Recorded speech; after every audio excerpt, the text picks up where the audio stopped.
Constantinople, or Istanbul as it's known today, is the main city in Assassin's Creed Revelations and the final stop on our trip. With many sloped streets spread throughout the city, it's easy to see how the zipline mechanic came to be in the game.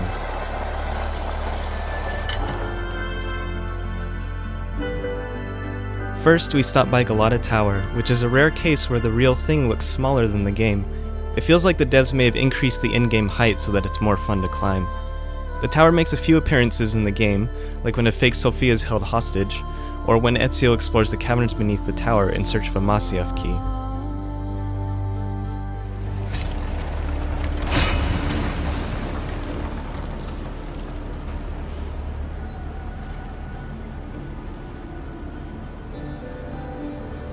But perhaps the most memorable moment involving the tower comes early in the game.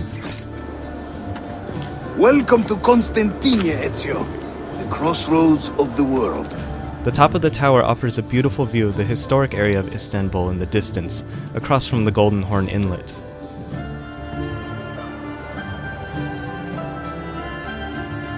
You may remember in-game that when Ezio tries to sail out of the Golden Horn for Cappadocia, his way is blocked by the Great Chain.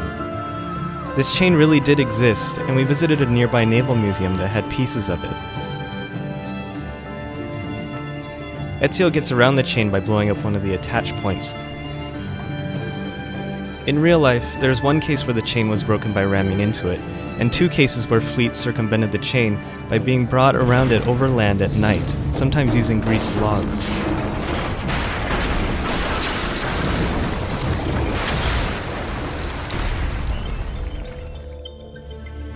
We later traveled across the Golden Horn into the historic area of the city. One of the most prominent locations here is the Grand Bazaar. This absolutely massive marketplace with over 3,000 shops was much smaller in Ezio's time compared to how big it has grown today. Here, Ezio would spy on the Janissary captain, recover a stolen painting for Sofia, some kind of bomb, and close! and learn how to use bombs from the assassin Piri Reis. We fight to end the fighting. It is a sad irony. It will always be an irony, Evet. But perhaps one day will not be so sad. Use this wisely. The Grand Bazaar actually probably would have looked very different in Ezio's time compared to today. It was originally made out of wood, and wouldn't be rebuilt with brick and stone until the early 1700s after a particularly bad fire broke out. Next, we traveled to see Hagia Sophia. This stunning museum was formerly a church that was converted to a mosque shortly before Ezio arrived in Constantinople. When Ezio was looking for flowers for Sophia, he came to the Hagia Sophia courtyard and used his hidden blade to cut some white tulips.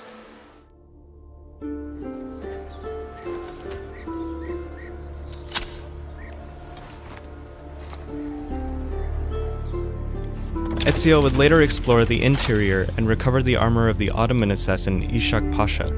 I remember being blown away the first time I stepped inside Hagia Sophia in Revelations, and the real-life thing was just as amazing, even with some restoration work marring the view.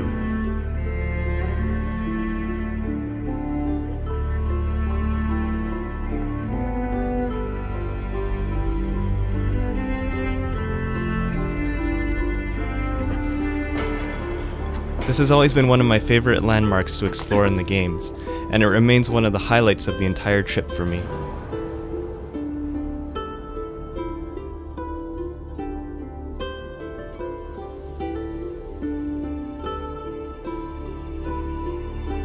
Nearby is the Basilica Cistern, which is the location of the first Masyaf key.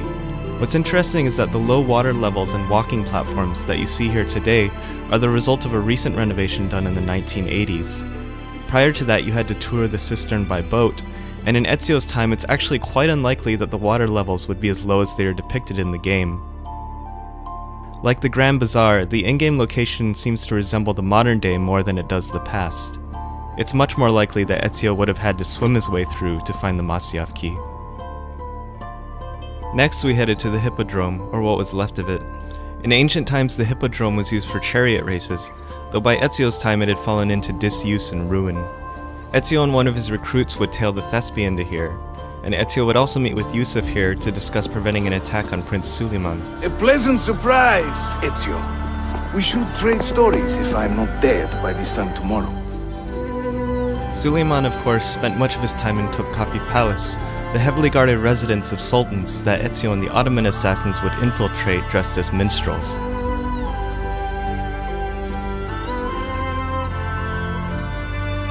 The entire palace complex is absolutely huge and made up of many different buildings and courtyards. But one area here is notable in the AC universe for reasons completely unrelated to Ezio. So this harem here at Topkapi Palace is where Jennifer Scott, who is Haytham's half-sister that you see at the end of AC4, was initially brought after being sold to Turkish slavers by Reginald Birch. So she was a concubine here for a while until she eventually moved to Damascus, where Haytham eventually rescued her. The palace also contains the imperial treasury. Among its items are the throne and sword of one Sultan Suleiman the Magnificent. In Revelations, of course, Suleiman is only a 17-year-old prince, but wise beyond his years. One thing that really stuck out to me while in Istanbul was just how prominent and important a figure Suleiman would become in the decades after Revelations. He left his mark on the world in many ways, and while it's hinted at in Revelations, I feel like I didn't really get a sense for the scope of it until I visited Istanbul. Evet, Şehzadem. You have your father's wisdom. And his impatience. As this episode comes to a close, I'll leave you with a look at some of the bootleg Assassin's Creed items we saw on the trip. I might do future videos in this series if I visit other AC locations in the coming years, but for now, this is the end. Thanks to everyone who works on the AC Wiki and the All Sounds Assassin's Creed Tumblr. Without those resources, I couldn't have made these videos. And a special thank you most of all to my wonderful girlfriend Candice, who helped with some of the camera work, and is also just an awesome companion in general to have taken this trip with. Thank you so much for watching, and stay tuned for lots of post-release videos about Unity and Rogue soon. See you!